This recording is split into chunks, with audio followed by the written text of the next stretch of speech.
আসসালামু আলাইকুম। আমি এখন ইফতারির জন্য খিচুড়ি রান্না করতেছি। আমাদের যে খালা রান্না করে সে খালাটা আজকে অসুস্থ, এ কারণে আজকে আমাদের ইফতারির জন্য খিচুড়ি রান্না হচ্ছে।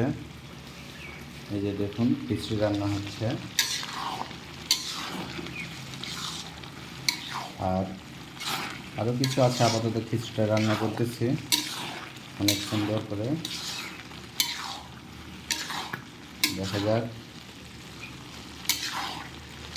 দেখতে পাচ্ছেন খিচুড়িটা প্রায় রান্না শেষের মধ্যেই।